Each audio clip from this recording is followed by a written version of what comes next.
वंदे मातरम पिला माने एही वीडियो रे आमे पंचम श्रेणी आम भाषा दुनिया बहिर तृतीय अध्याय कारा कहानी विषयटी को पढ़िबा और बुझिबा। एही विषयटी हेउची आम परम प्रभु श्री अरविंदଙ୍କ विषय रे जेउथिरे कि आमे जानिबा जो अलीपुर जेल रे थिला बेले श्री अरविंद जो श्रीकृष्ण सहित साक्षात होइतिला और से तार सिद्धि लाभ करथिले। ए विषय तो आमे बहुत थर अपा भाई मानक ठारू सुनिचंती। तेणुकर आज आम से विषय आउ कि कथा जाना पढ़ा। तबे चलो ए पढ़ा। श्री अरविंद को लाल बजार हाजत रु आलीपुर जेल को निगला। सेठारे एक निर्जन छोट कोठरी रे तांको रखागला। निर्जन अर्थ कौन जो कहीं नथिले जनशून्य कोठरी भितर तांको एकुटिया रखा गला। गिरफ हेबा पूर्वरु बॉम्बे गोटे सभा से कहिथिले देश जागी उठिछि। देश जागी उठिछि अर्थ माने देश एबे माने स्वाधीनता संग्राम पे तैयार हेलानी।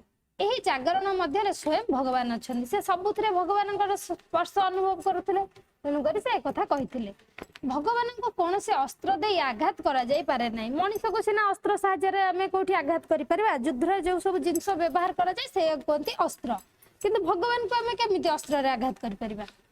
भगवान को मध्य जेल मध्य रे रखी हुए नहीं। से कथा मध्य कहिथिले जे कोनोसी भगवान को आमे जेल रे कैद करी रखि परिबा नहीं। जेल मध्य रे दिन पर दिन 24 घंटा एकाकी गोटे कोठरी मध्य रे मुह बंद करी रहिबा और तांकर काहारी सहित देखा साक्षात बा कथबार्ता करिवार सुजोग नथिला। से सेठी एकुटिया बसी रहउथिले। जीवन रे कोनोसी वैचित्र नाही, कोनोसी कार्य नाही, माने किछि भी नथिला तांका जीवन रे। विचित्रता किछि नथिला बा कोनोसी काम करिया को किछि भी नथिला कि पढ़िबा निमंते खंडिय बही मध्य नाही। श्री अरविंद प्रथमे चंचल होई उठिले, अन्य मनस्क होई उठिले। भगवान को ऊपर तांकर विश्वास भांगिबार आरंभ होई गला। आमे तले असुविधा रे पड़ंती से तले हमर विश्वास भांगिया लगे कि आमे भाबंती भगवान अछंती कि नाहंती। भगवान तांका जीवन रो व्रत पालन कार्य रे एपरि बाधा देले काहेकि। किंतु दिने दुई दिन पर से यार उत्तर पाइले। थय धर यार कारण पर जानिबो। एहा सुनी से आश्वस्त ले कथा के तांको कहला भगवान निजे कहलो। आलीपुर जेल रे रहिबा समय रे इंग्लैंड पार्लियामेंट रे श्री अरविंद को बंदी करबा घटना को नै उठिथिला तुमुल झड़। माने तांको जतल बंदी करा जायथिला सेते बेले ए जो पार्लियामेंट रे कथोपकथन बा बहुत बड़ झड़ उठी थिला। से राजद्रोही बोली अधिकांश स्वीकार करि नथिले। कई कहते से राजद्रोही जो मैंने राज्य विरोधी देश विरोधी कार्य करते राजद्रोही बोली कह जाए। कई कथा कहते से राजद्रोही और कई कथा को स्वीकार करू नथिले। तेणु तांका भितर झड़ उठिथिला। जहा हेउ आलीपुर जेल ले श्री अरविंद कटाइले गोटे वर्ष। केते दिन रहिले गोटे पूरा वर्ष रहिले। सेठारे सारा क्षण श्री अरविंद ध्यानस्थ रुहंती। सब बेले से केवल ध्यान रे ही बसी रहंती। कारागार हेला तांकर योगाश्रम। सेटा तांको पे कोन हे गला ना योगाश्रम। कारण से सेठारे बसी योग करथुले। कंसर कारागार रे जेपरि श्रीकृष्ण इंग्रेजर कारागार रे ठीक सही परे श्री अरविंद। तांकर चक्षुरे मुखरे जेपरि स्वर्गर आलोक झलमल करुछि। एक ऐश्वरिक शक्तिर संधान श्री अरविंद पाइले। सेठारे बसी से तांकर गोटे ईश्वरଙ୍କ शक्ति को अनुभव करि पारिले बा संधान पाइले। गीता उपनिषद पाठ करिवारे सबु समय कटाइले। तापर कौन कले ना गीता पढ़िले उपनिषद पढ़ले। से सेठारे बसी बसी पढ़िले। सेठी किछि काम नथिला। ध्यान जोगरे बुड़ी रहिले। कौन घटिला बा न घटिला सेथि पई तांकर सूचना नथिले। सूचना माने से किछि भी भाबु नथिले कौन हेउची कौन नाही। उपेंद्रनाथ बंदोपाध्याय बोली तांकर जने साथी थिले। साथी सेही जेल रे बंदी होइथिले। से तांकर आत्मजीवनी रे श्री अरविंदଙ୍କ जेल जीवन संपर्क रे पूरा चित्र प्रदान करिसथि। माने से तांका आत्मजीवनी रे पूरा लिखि जाइछन्ति जे श्री अरविंद को विषय रे। से लिखिछन्ति श्री अरविंद सर्वदा नीरव रहउथिले। बेसी समय चला बुला करू नथिले। कोन करथले ना चुपचाप बसी रहउथिले। जेल तरफ रो कोनोसी तेल मुंडरे लगाइबा पई तांको दिया जाऊ नथिला। किंतु श्री अरविंदଙ୍କ मुंडर बाल चिक्कण और सुंदर थिला। तेल न लगाई मध्य सुंदर थिला। दिने से साहस रे तांको पचारिले आपण कोन गाधोइबा बेले केश तैल व्यवहार करछन्ती। से तांको पचारथिले जे को तेल लगाउछन्ती। उत्तर रे से कहिले मु आदौ गाधौ नाही। से पुणी पचारे आपणक बाल एत चिकण दिशुची किपर जदि आप गाधौ ना अपरिष्कार रोचे एत चिकण केमी दिशुची से कहले साधना मु व्रती अच्छी तेणु एपरी घटी तार अर्थ साधना एत शक्तिशाली जे ता बल चुट्टी चिकचिक दिशुला बाहर जो अपरिष्कारता से देखा जाऊन थरे से देखिले जे श्री अरविंद आखि दुईटी काच आखि परी दिशुची एवं निर्दिष्ट स्थान रे स्थिर होईची एमिति आम आखि चलचंचल से सेमिति नहे काच आखि बेला गोटे जगह रही चकचक भी देखा जाउची आखिर पत्ता पड़ू नहीं कि हलचल भी हो नहीं एक कथा पचारिबा को उपेंद्र साहस हैला नहीं सचिन नामक आउ जने बंधु तांको पचारिले साधना द्वारा आपन को कौन मिलुची से उत्तर देले मु जहा एते दिन जाय खोजुथिली ताहा पाई सारिलेनी कौन उत्तर देले ना से कौन खोजुथिले से जहा भी खोजुथिले ताको पाई सारिलेनी ए जेल मध्य रे से भगवान कर साक्षात दर्शन लाभ कले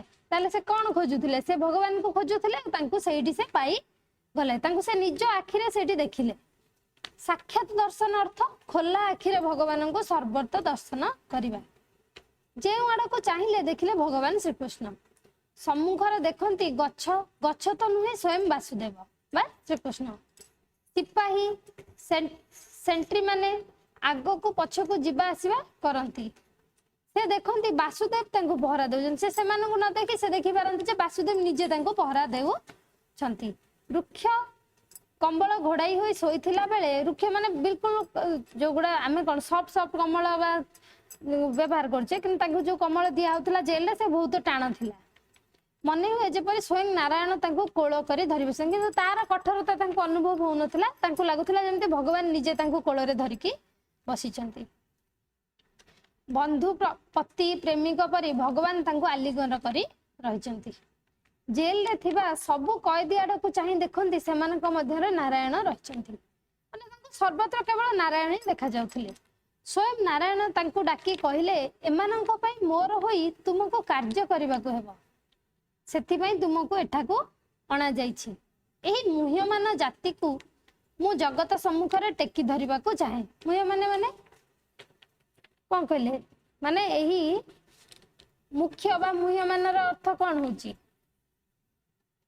गुरुत्वपूर्ण जाति को मु जगत सम्मुख रे बा एही दुनिया सम्मुख रे उठेकी रखिबाको चाहे बा टेकी धरिबाको चाहे मु एमानंक मध्य रे ही अछि मु समस्तंक मध्य रे अछि समस्तंक मध्य रे मु रही सब काम करे मु ही कथा कुए तुमर कोनोसी भय करिवार नाही माने जहा किछि होची सब तो निजे भगवान करूचंती से कथा तांको सेठी बुझेई देथिले तुमर मकद्दमार समस्त भार मो ऊपर छाड़ी दिया मकद्दमा कोन से जो केस चलथिला तांको ऊपर सेटा को कहंती जो कोर्ट रे हमर जो केस चले से को मकद्दमा कह जाय तुमको आहुरी बड़ काम करबा को हेबा से कौन कही गले तुमको अन्य किसी काम करिवार अछि किंतु ए केस रो दायित्व तुमको चिंता करिवार नै कोर्ट रे श्री अरविंद चाहि देखंती मजिस्ट्रेट आडे विपक्ष रे वकील आडे से समस्त को देखिले सेठारे वासुदेव बसचंती एवं श्री अरविंद आडे को चाहि हसुचंती समस्त आसामी मानन को नै कोर्ट मध्य रे गोटे बड़ काठगड़ा मध्य रे छिडा करा जाय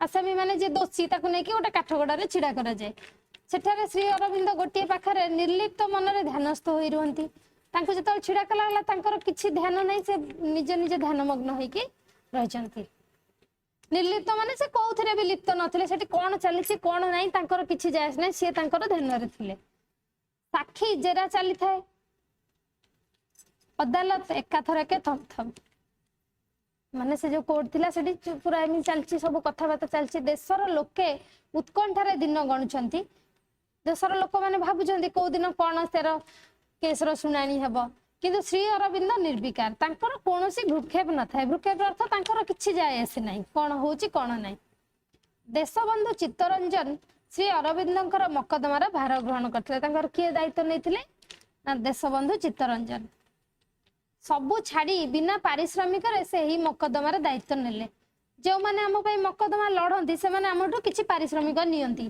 किंतु से किछि भी नेउ नथिले तांको पई मागणा रे तांको केस को लढुथिले श्री अरविंद भगवानंकर निर्देश पाइथिले एई तुमको मुक्त करिवे से आगरु तांको भगवान कहि देथिले जे एई तुमको मुक्त करिवे तुमको किछि करिबा को हेबो नाही जहा किछि करिबार मु तांको द्वारा कराइबी तन करी से तो पूरा निश्चिंत थिले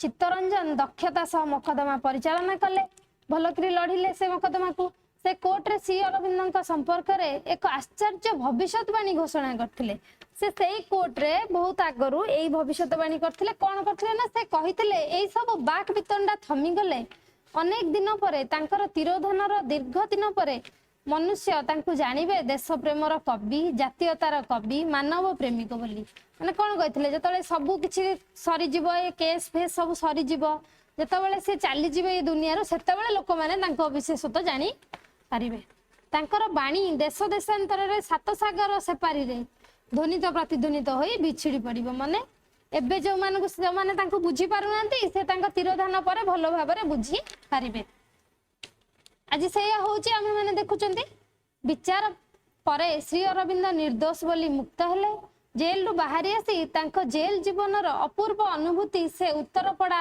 अभिभाषण रे वर्णना करथिले उत्तरपड़ा रे जो भाषण देथिले सेइटी से सब विषय रे कहिथिले एहा कारा कहानी रे लिपिबद्ध होईछि तबे आमे विषयटी को तो पढिले आ जानिले एबे आ प्रश्नावली को आमे निजे निजे करिबा सेतिरे जदी किछि असुविधा होय ताले कमेंट सेक्शन रे लिखिकी जणाइबा धन्यवाद।